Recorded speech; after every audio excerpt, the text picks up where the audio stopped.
अगर जनता को धर्म के आधार पर विभाजित किया जाएगा तो क्या परिणाम होगा जानते हो? धर्म के आधार पर विभाजित करके अगर ये मामला चला तो देश का विभाजन हो जाएगा। 14 अगस्त 47 को ब्राह्मणों ने भारत का विभाजन किया।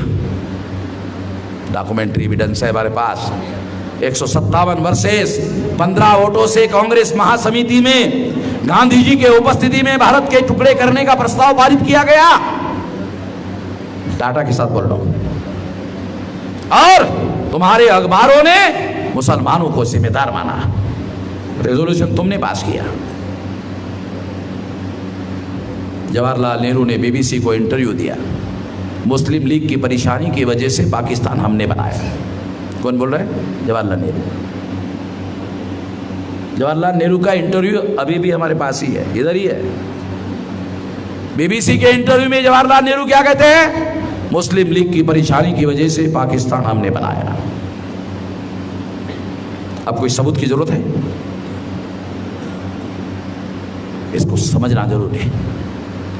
और इस वजह से मैं आप लोगों को ये बातें बता रहा हूं कि ये सारी जो संख्या की समस्या पैदा हुई है, ये पार्टीशन से। अब ये लोग दोबारा धर्म के आधार पर भारत का विभाजन करवाना चाहते हैं। 14 अगस्त 47 को हम लोग जागृत रही थे। 1 इंच जमीन का टुकड़ा नहीं होने देंगे।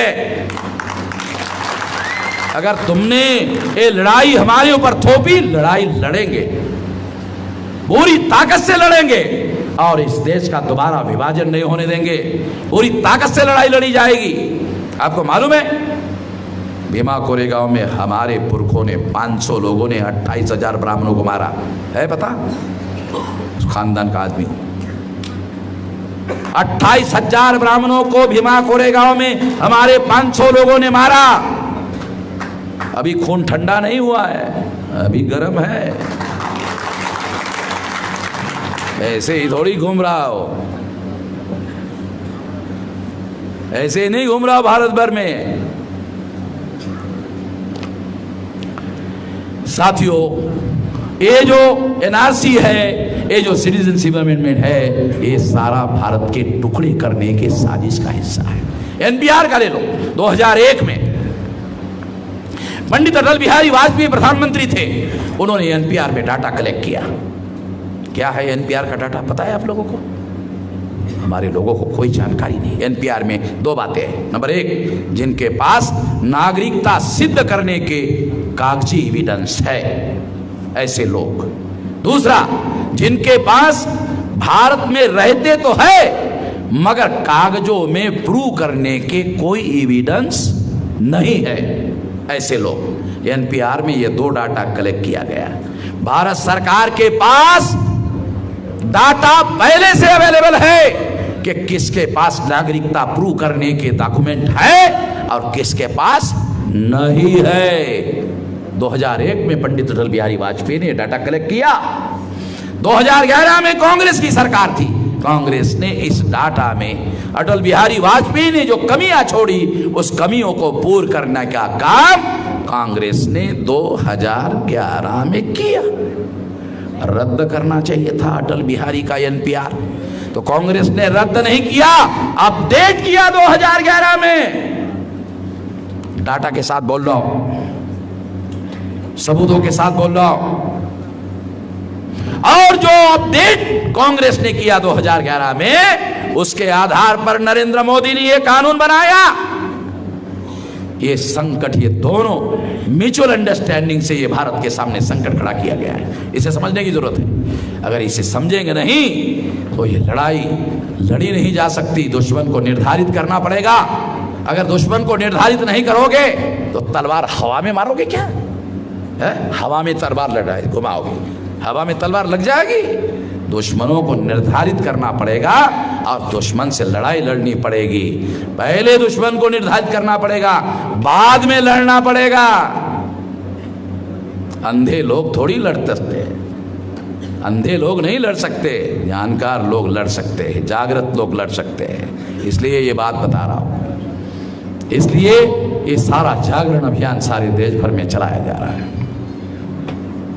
तो एनपीआर जो है अभी 1 अप्रैल से दोबारा शुरू होने वाला है।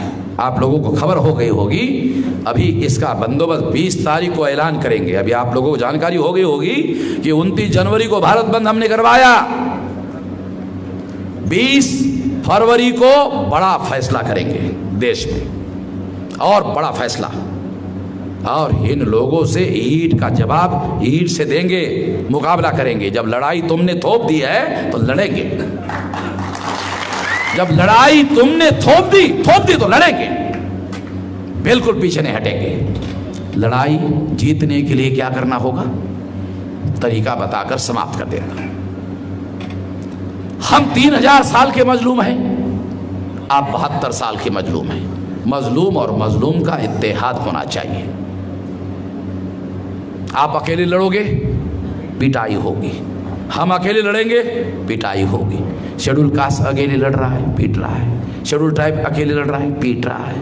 ओबीसी अलग लड़ रहा है, पीट रहा है। मुसलमान अलग लड़ रहा है, पीट रहा है।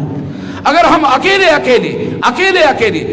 अकेले लड़ेंगे तो हमारी पिटाई होगी, पहले भी हुई, आगे भी होगी। इसलिए लड़ाई लड़ने का तरीका इत्तेहाद कायम करना पड़ेगा, एकता कायम करनी पड़ेगी। और एकता करके लड़ेंगे तो 85% होंगे। 85% लोग अगर इकट्ठा हो गए, अरे पेशाब करेंगे तो पेशाब में बह जाएंगे। आपके समझ में नहीं आ रहा है? अरे हम सारे मिलकर पेशाब करेंगे ना, पेशाब में बह जाएंगे। वैसे भी ब्राह्मण आमने सामने आकर कहां लड़ता है? वो तो हम लोगों को SC ST OBC वर्सेस मुसलमान की लड़ाई लगाता है। वो कहां सामने आता है? वो तो हम लोगों को आपस में लड़ाता है। जिनको वो आपस में लड़ाता है, मैं उन लोगों की दोस्ती चाहता हूं, उन लोगों की दोस्ती चाहता हूं। अगर वो इत्तेहाद कायम कर ले, फतेह 200% अपने साइड, फतेह होगी, विजय होगी। मगर इत्तेहाद पहले होगा तो होगी, पहले इत्तेहाद होगा, एकता होगी, फतेह 200% से होगी, गारंटी से होगी। तो मैं आप लोगों को अनुरोध करता हूं, लड़ने के पहले इत्तेहाद और इत्तेहाद के बाद लड़ाई, ऐसा करना होगा। ये करने के लिए आप साथ सहयोग करोगे, इस आशा और विश्वास के साथ। आपने मेरी बात ध्यान से सुनी, इसके लिए आभार, धन्यवाद। और एक बात, हमसे पंगा लेने की कोशिश मत करना कोई, हमसे नहीं पंगा लेने का। मैं उसके खानदान का हूँ, 500 लोगों ने 28,000 को मारा, ध्यान रखना।